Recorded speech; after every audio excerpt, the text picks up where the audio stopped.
Hi everyone, and welcome to our third episode of our Arena Australis podcast called Sweep City. Thanks for joining us again, and we hope you stick around for a bit of an interesting chat with a special guest tonight and a few other bits of information around what's been going on in our server. First of all, we're going to hand over to Bamboss to talk about the team competition that he ran involving our first look at factions. Yeah, thanks, Claire. So this month we actually had a trial of the factions system of tournaments. This is a format that Sylph is going to be bringing out, a team-style competition, and we ran it through the lobby. So every lobby got together a team of 7, and we just finished that up as of recording tonight. And if we have a look at the final results of each of the 4 factions, we can see that it was a very, very tight finish. So each of Swanna, Thunderdome, and Mighty Ducklets won 2 series wins. In other words, beat 2 other factions. Gloat, although they're bottom of the list, they were actually at number 1 for quite a while, and they were doing really, really well. And I think all of that goes to show just how competitive this format was and how competitive each of the 4 lobbies were, because the top 3 were actually all tied 2 apiece. And so we had to go to a tiebreaker system, which was how many wins, how many battle wins individually did the members of each faction get. And on that, Swanna and Thunderdome each got 35 battle wins out of the 63 that they did. And so we then had to look at the head-to-head results. And in terms of the head-to-head results, Swanna beat Thunderdome 11-10. This was literally one battle that separated number 1 from number 2. And 2 wins would have flipped it over. Mighty Ducklets could have been at the top if they'd gotten 35 wins instead of 33. So really well done. I think I mentioned this in the Arena Australis chat, but I've noticed how much this has brought together a lot of the different lobbies. For the first time, they're working collaboratively and together rather than in an adversarial way, battling each other. And I think that's really done a lot to bring all of the different lobbies together. And we have a look at the individual results of how each individual battler did. You can see there the results for each of the 7 specialists. So certain battlers did particularly well. Agent Magikarp in the Master League won 7 wins, the most out of anyone. Dank Brody in the Ultra League specialist slot. Piccolo X in Great League was the only battler to go undefeated, so well done. Evader in Field Specialist 1, a good friend of the podcast, Stumpy in Field Specialist 2 with 7 wins. Field Specialist 3 was DJ Power, who got 6 wins, and then Field Specialist 4 had Mikey Morgs with 7 wins. So you can see every single lobby had someone who did the best in their particular area. Some of them really surprised me. Great League Specialist, not Randy Newman, really great battler, only won 1 of his 9 battles, and just goes to show how competitive that particular group was, Group of Death. Field Specialist 3 with our special guest today, Peng in the Mighty Ducklets lobby. Most competitive one, or most tightly fought one. Everyone got at least 3 wins out of 9 in the Field Specialist 3. So special shout out to 2 of those. Obviously, Factions is coming up with the Sylph Arena. They're going to be announcing some more details about that coming up. Lobbies are welcome to get together and put their own faction together, or you can put a faction together from your local area. As I understand it, it has to be one faction that you're in, and you stay in that for quite a while, for a couple of months, as I understand it. We still don't know. I'm really excited to see what happens, and no doubt the Arena Australis server will do its best to put people into a faction if you can't find one. I might just throw over quickly to Stumpy. Stumpy, you were one of the participants in the factions tournament this time. How did you find it? How did you find that it was different to the regular sort of competitive tournaments? And how was it different for you to previous team tournaments that you've participated in? Yeah, it was interesting. Look at the the factions layout. It's good to see a bit of It was good to see I think the way it was broken down was really smart to get the lobbies together and sort of, the collaborating in the lobbies was. I know Swanna had a bit of people putting their team in and going, oh, how do you reckon this opponent looks? What's notable? Is there anything to look for here?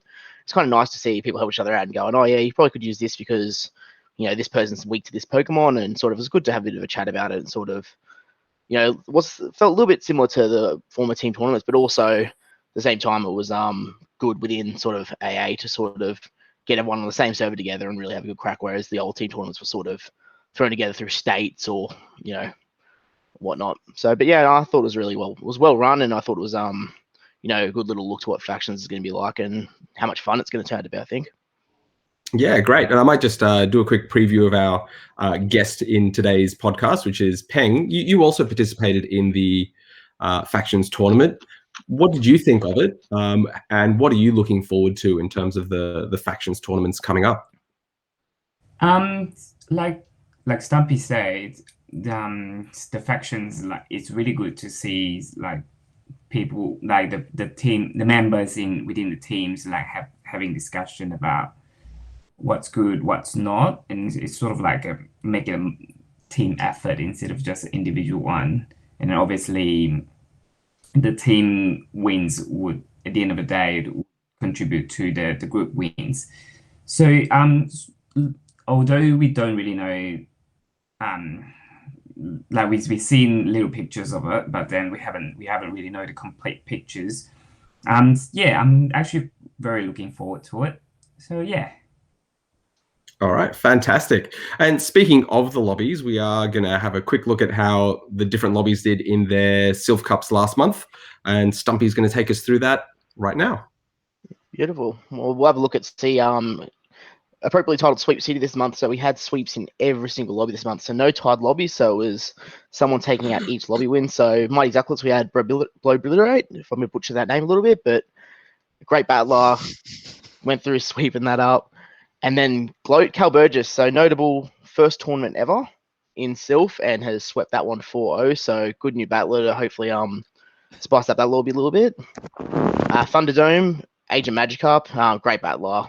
Not much to say about him apart from 4-0 sweep. Congratulations, the top lobby of AA has gone through that and swept that.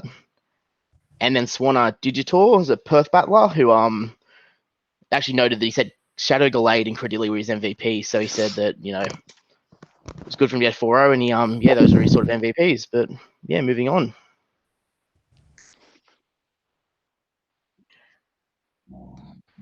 And we're moving to the Colossal Cup, which brings our guest in. And Claire, I think you're going to have a quick chat with her Peng about this one. Yeah, thanks, Stumpy. So a guy who needs no introduction to us Arena Australis regulars. So Peng, thanks so much for joining us for this podcast. And we're really keen to talk to you and have a bit of a chat about how you felt about Colossal. I mean, obviously it was a great win for you, a 7-0 sweep in such a big tournament for Australia, which was our first 7-rounder for some time. And we also included quite a few overseas battlers, people, who are quite established in Sylph, and, you just took it all in your stride. I mean, very impressive. How did that feel? Not gonna lie, it felt amazing. So it's my first 7-0 sweep. So yeah, and first platinums. So I'm proud of myself. It's really surprising to me. So like you say, it's like there's so many so many highly competitive competitors. Yeah. Like I don't. Yeah, I mean, it was amazing. I mean, you just sort of. I think you said you've only been doing Sylph. Did you start in season 2? Is that right? Yeah, I started season 2 Rose Cup. Rose Cup, okay. And I think probably from what I've seen, we've seen you around Arena Australis for a while. A great sort of, you bring a great vibe to the chat. Lots of fun in your own lobby and also in Colossal, and always really helpful. So I've noticed that you like to help out other battlers, and myself as a TO, you're one of those people that we like to have around because you'll jump in and tag me if we need it or whatever. So appreciate that. But then on top of all of that, you go ahead and take out a cup like that. Was very impressive. I think you mentioned it was your first opportunity to get an invite, or you've now been guaranteed an invite to regionals as well, which I think you said you haven't competed in regionals before. No, yeah, this will be the first time. Last season, I was only in the Invitational and as well as the wildcard tournament for the regional. Yep. So yeah, obviously didn't get in, but yeah, it would be interesting to see what's going to happen. Yeah, for sure. And I think the other thing during the tournament, I know you and I chatted a couple of times, and something I found really interesting about your approach that I sort of wanted to delve a bit deeper. I know, there was a bit of banter and a bit of to and fro in the channel, people saying to you, oh, I'll be impressed if you beat this person or whatever else. And you just sort of, you were very modest about it all and said, oh, I don't know what's going to happen. But in the end, I think, even though you were coming up against so many top battlers and you really took some names, you pretty much had a lot of confidence in your team. And I think you said that particularly that last battle, which would have had so much riding on it when you beat Sir Panic, you were talking about that, you weren't too, like, you were reasonably confident because you felt like you'd faced a similar team several times. Did you want to talk us through that a little bit, just around your strategy there?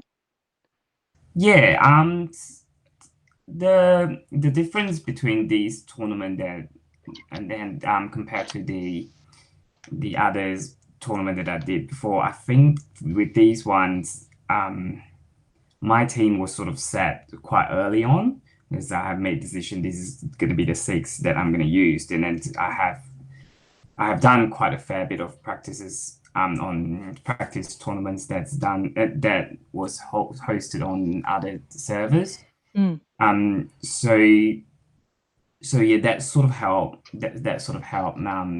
Like, to be honest, I'm not really a PvP kind of person. Like, I can't just run sim and then to know what am I doing. So I really need the practical experience of it, and then to sort of help me improve myself. So like the big example for me, it's like I'm really bad at counting moves. Like, if I never had that Pokemon build, I would never ever remember the moves. Wow. Even if I memorize the PvP stats or whatever. So yeah, it's like I just can't. It's just not gonna get into my brain. So like, practice is sort of not really a strategy, but yeah, practice. So Yep. yeah, I guess that helped a little bit last month. So yeah. So lots of practice until you get a real feel for the mons that you're facing, and Yeah. instead of counting, you know roughly when to switch or when a move is coming. Yeah. That's amazing. That is actually something I really believe in as well. Is you just can't beat getting lots of practice. And I think anyone watching and taking note for this month will be probably thinking about Prismatic Cup and how difficult that's been to build for, because I know a lot of the chat in Colossal Lobby this month, or today, because we just launched Colossal, has been around people finding it so hard to build for, and I just threw my team together last minute and all that sort of thing, which is kind of fun. It's a bit chaotic. I kind of like that as well. But I guess it's tricky when it's so hard to build for and you're making decisions last minute, and then you sort of run out of time to do too much practice. So we'll see how many people are asking for practice battles in the next few days. Absolutely. How are you feeling about Prismatic? So I didn't practice as much as I did last month, so yeah. Okay, so there's the final point scores for the Colossal Lobby. So as you can see, we've got Peng right at the top, and then we had quite a few new battlers to the lobby and a few of our regulars as well. So congratulations to everyone. It was a really great, exciting tournament and good to run, and mostly went on time. Well, it did stay on time, so very well done. So next we're going to look at the leaderboards. Thanks, Stumpy. Yeah, let's get an update. So this month, I'm going to have a terrible time reading that, but Trotter's gone back up to his #1 spot, reclaimed the throne.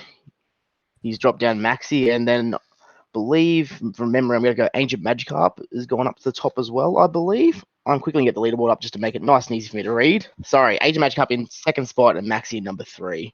Stayed in the same spot. A few notables. So Pang taking out the Colossal. So I'm assuming the weighted tournament, you would have done that. So straight up, jumped up the leaderboards up to #5. And then a few other notable names. We've got Fresh Dog, Jim, Gone, Fish and Heater, Beating You as well, great battler. And then moving down a little bit, D2, Leoki and Jador and Steve, big friend of the AA server. So a couple of shake-ups, some big moves like paying 12 spots, a huge jump, and with a 7-0, that'll likely be the case. So we'll see how the next month goes. Prismatic's going to be probably the first real Sylph meta for this season, where we've had a bit of a spicy build, a bit more fun. So it'll be good to see how the this shakes up the leaderboards for next month. Yeah. We'll send over to Bamboss. Your thoughts, mate?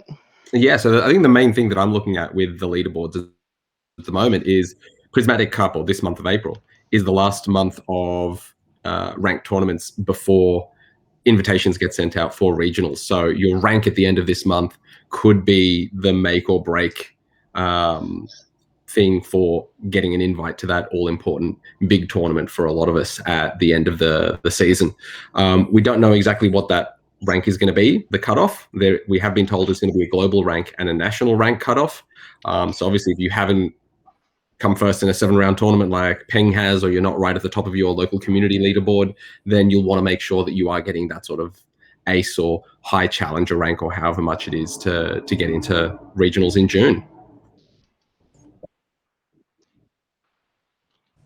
All right, now we're having a look at the Prismatic Cup, which is, as Stumpy said, we're back to the sort of Sylph style of team building. This is the one where everyone sort of had to sit down and go, okay, what are these colors? How do I fit everything in? Can I get a infographic that kind of works? And it doesn't really fit that, old style. Here's your fighting types and your flyers and your tanks. It really is all about putting together a team, and then you want to change one Pokemon, you suddenly have to change all of the rest. It's a bit of almost like a jigsaw puzzle or Lego type situation. Can I throw it back to Claire to start off with and ask you, how did you put your team together? You are entering in, I think, your second Sylph tournament for the season. How long before you entered did you actually have a team ready to go? Oh, thanks for calling that out, Fanboss. Yeah, I just thought I was just going to sneakily enter another tournament and see. Yeah, look, I actually was excited for this one because I felt like it was something a bit different than what we've been seeing the last couple. In saying that, I think I'm not alone in saying it was very, very difficult to build for. It was very, very similar to me to building for Continentals last season, where you have those certain Pokemon on white lists, and it doesn't necessarily, if you want to have good coverage in your team, you're not necessarily like Bamboss, you just said, if you're removing something, it doesn't mean you can just swap in something else from that same group and you'll have the same coverage. It was quite complicated, but I kind of like that challenge as well. So that's been fun. Been doing a little bit of practice just here and there, probably not as much as what I'd need to get to Peng's standard, but did have a few practice battles against old Stumpy, didn't we, Stumpy? And a few other people, and the teams are pretty varied. So it's going to be really interesting. I think a lot of fun. I'm looking forward to just having some fun with it. And Stumpy, how's your prep been for Prismatic so far? Yeah, it's been a sort of a fun cup. I've had a couple of scrims, like Claire said. We had a couple of battles together, and it's good to sort of. I thought this month I'd try to build a new Pokemon and sort of use that, and I've built Flygon and then not used it because I decided I've just gone against it. But I said it was good good one to start with, and I think it's good to see how the meta's sort of evolving before the month starts, even, because it was all first couple of days of scrims was just Flygon, and then you started to see, oh no, we've got to get some Charmers in there. So Whimsicott's shot up to the leaderboard, and it's then made you have to really think about your team then and go, oh well, now that that's there, how do we adjust now? So it's definitely a fun team. It's just hard to, like I said, it's very much, you can't just unplug one mon and then chuck something else in there and hope it's the same. It's just not. It just doesn't seem to be the same. So you just got to really try to cover as much as you can. But as with Sylph, you can't really cover it all. So there'll be a couple of, I think on everyone's teams there'll be a few little holes, and we'll see how well you can sort of cover that when it does come up. So, but definitely is a fun build. Like I said, it does feel like a good build, Claire. And I don't know about you, but I had a bunch of fun throwing stuff together and looking at different options. Yeah, that was really fun. And I think what I noticed this month is, because we started looking at that a bit earlier, like a couple of weeks ago, like you say, Snorlax and Flygon were the top 2 Pokemon, and we definitely gave Flygon a bit of a burl, and both of us were saying, okay, first time we've used that, that's good fun. And then a week later, Whimsicott was suddenly top ranked, and it's like, well, Flygon's not looking so hot anymore. And I've kind of been keeping a bit of an eye on some of the practice tournaments and what teams people are using. It's really evolved. So, you couldn't really lock into a team. If you'd locked into a team 2 weeks ago, it's now not meta, and it's been counted all over the place. So, yeah, totally interesting one. Yeah, it's definitely a fun build. Similar question to Peng. I'm wondering, have there been any Pokemon that you've built for this cup that you've used or not that you didn't have ready to go previously? The only Pokemon that I built newly was the Hitmontop that I have put into the team because, I also rebuilt the Quagsire that I had because the Quagsire that I had was from Flash as a gift for from a community type of gift, and so I built a better rank Quagsire, and then I put it in as well. I did a bit of a practices with the Quagsire. The worst rank Quagsire, I do really like it, and then so I decided to build a better rank one. So hopefully those two will give me a little bit of wins. Fantastic. And with that, we're going to move on to our next segment, which is going to be same segment we've had before, but with a new name, and that is the Astralis Lounge, as the infographic there for any of you who want to see a little bit of it. So Astralis Lounge, previously called, I think, the sofa, where we talk about anything and everything that we want to discuss this month. So I think the big thing that has been on the news lately was the 30-second switch timer that we just got for supposedly April Fools. Do we have any thoughts about the switch timer? Do we think it's actually an April Fool's joke, or was Niantic trying it out? I go to Claire for this. I definitely have a belief that it was a way of Niantic trying it out. There'd been lots of people tweeting that the switch timer was too long and so on for some months now. And a bit of a trial going on. I really enjoyed it. I like a bit of chaos in my battles. I like things to be just really fast, and I hate getting locked in, or the whole thing of really long mirror matches and all that sort of thing. So for me, okay, when that was happening in GBL, and now that it's switched back, I'm not doing as well. So that's definitely a yes vote from me. But I do like the suggestion that perhaps 30 seconds is a bit short. So could we try in between at 45 seconds? So it'd be interesting to see if Niantic listens at all. Bold assumption. Peng, what are your thoughts? How did you find the 30-second timer? I hate it when it comes up, when it first came up, and then now I sort of missed it. Yeah, I think that's what I felt. Stumpy, same thing. Yeah, it was kind of it. The first day, I literally was just like, this is ridiculous. And then, like we always do with I think Sylph Battlers really had a good time with it, because we're used to having to adjust and having to change to a meta every month, or new Pokemon, you adapt to new sort of play styles. So I think it was good for the Sylph players, and I did think after a couple of days I was like, okay, I can sort of see the appeal of this, and I'm not gonna, if they had that as a normal format, I'm not gonna miss getting the Meganium switch in and them having a Skarmory come in and just completely farm you down, load up on energy, and it's just like, it feels like the game's almost gone from the first switch in some circumstances. But I think it was a good sort of dynamic way to definitely show that there's another option there that people are going to enjoy. And I think the consensus has been 45 seconds is probably a happy medium. And I think I agree with the 45 seconds. I can sort of stick with that and go, admit it does seem like a long time now, though. So since it's adjusted back, it just feels like a long time to be locked into a battle. But yeah, I did enjoy it though. Yeah, I agree. I did feel like for some reason Sylph experience was an advantage there. I don't know what that is. Maybe also because there was so much switching, people who are really strong on counting perhaps struggled a little bit more because, that strength might have been tested a bit more because so much switching around, it's really hard to keep track of energy. So, don't know. Very interesting.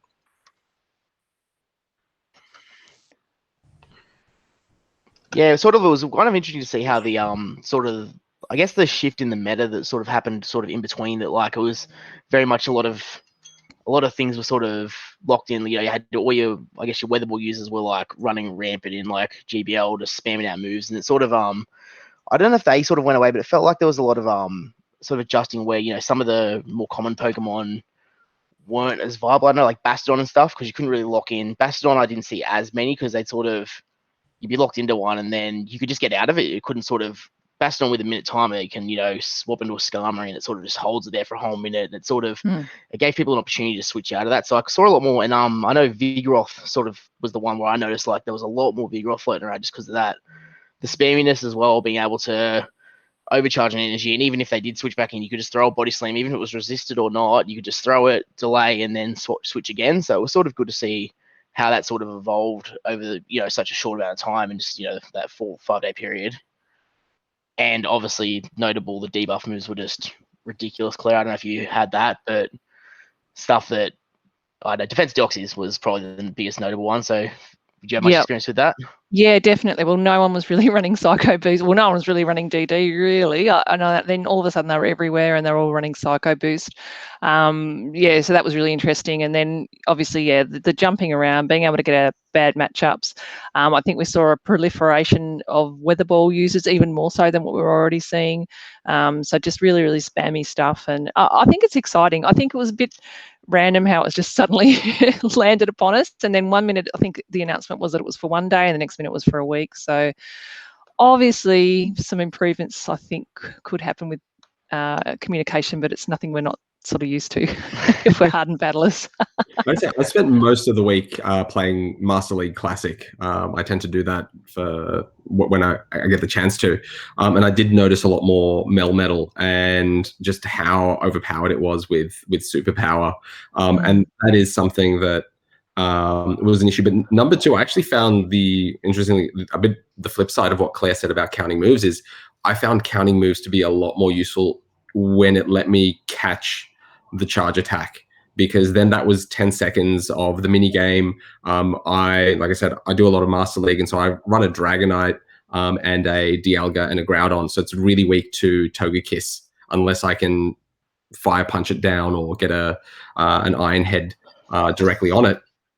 And so whenever I would get in a Dragonite, it would just die to a Togekiss. But now, because I could get off a Dragon Claw and then catch a charge attack of some sort, I could actually get the Dragonite to survive. So I found it could actually improve on the skilled players who know how to count if you can catch the charge attack. And then, you know, have the debuff moves on top of that. It really changed the meta for me.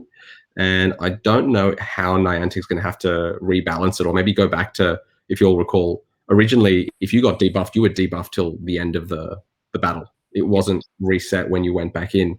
And so maybe it's time to revisit that for debuffs. Maybe not for buffs, but for debuffs. Yeah, I definitely agree with that. I think that the debuffs, I think that'd be probably a happy medium. I think that's probably the best sort of way of looking at it, is if you're gonna be willing to throw moves and just get out of there. Those moves are obviously quite powerful. Anything like Brave Birds, Close Combats, anything like that is just ridiculous. Psycho Boost as well. Anything that's gonna drop your stats should probably stay there for the duration, I think, because it doesn't really, I don't know if it rewards the players, but you shouldn't be rewarding someone for just, you know, throwing a move and knowing that full well you can get out of there and be just as strong when you come back in. Whereas obviously, I think they changed it originally, right? It was the Power Up Punch was sort of I think that was probably the big one, where it was just, you know, you come with a Metagame, you could get a bunch of Power Up Punches off and then KO a Pokemon. Then they bring in a hard counter and you could just swap out and still keep that for the last Pokemon. So I can see both sides of the argument, but I think that'd be a pretty good spot, I think. Peng, any final thoughts? The Switch timer? Nah. I'm glad it's gone now. It might not be gone though. We'll get it back, I reckon. We'll see. So I think it's Royal League time, right? So each month we're running, or started back this month, I believe. We had a month off or 2 months off. I am not remembering when the last one was, but hopefully get a couple more players into the Royal League and challenge the 8 gym leaders, the Elite Four, and then the champion for the month. So I think, Claire, you know more about that, so you want to elaborate on that one?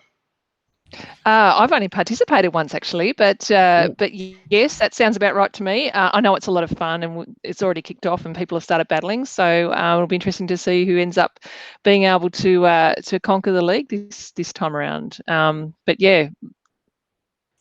So for those who haven't participated in the Aurora League before, the idea is to sort of mimic the main series game where you have to go up against 8 gym leaders. Each gym leader has a particular theme. So I'm a gym leader this month. I'm the water gym leader. Every one of my 6 Pokemon has to be a water type. There's a poison type gym. There's usually like a psychic gym. I forget all of them for this particular month. You must beat all 8 gym leaders with the same team of 10 Pokemon. If you change your team of 10, you have to start from the beginning again. And just to make it a little bit harder, once you face a gym leader, the gym leader is allowed to ban one of your Pokemon. So myself as the water gym, there's a good chance I'm going to be banning an electric or a grass type on your team just to keep my water types a little bit safer, which means you can't just bring one counter for everything. You've got to have a really well-balanced team. Once you finish with the gym leaders, you can reset your team of 10 and you are up against the Elite Four. And the Elite Four have one themed Pokemon, and it's usually going to be a dual type, and they can have any type of either of the two. So, for example, if they're running Medicham, they can have Psychic or Fighting types. And then once you finish defeating the Elite Four, you go up against the champion, and the champion is a best of 5. And usually the champion is a previous winner of the Aurora League from a previous month, so a top battler. And if you manage to do all that, by the end of the month, you end up on the Hall of Fame. Maximum 1 battle per day, so you can do it as many times as you want. The earlier you get in, the better. So I really encourage you all, head on down, ask how it works. There's a couple of things you need to learn about the mechanics in terms of how to submit a team, how to challenge someone. But I can tell you, I've done it a few times. It's a lot of fun as a challenger. It's heaps of fun as a gym leader or Elite Four as well. And I'm hoping to go back to be a challenger next month because it's a really different way to PvP. And we've had a couple of people do it so far this month to get involved as a challenger, and would really love to see a whole lot more, including all of you, Peng, Claire, Stumpy. Make sure to get on board. Hey, I'm the dark leader, mate. So I want people to bring their fairies in. Let's have a crack. I'm keen for some battles.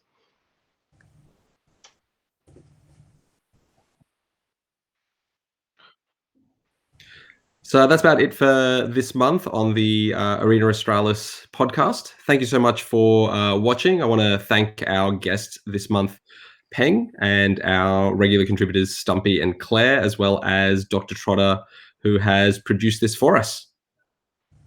Thank you. Thanks, guys. Cheers. Bye. Thanks.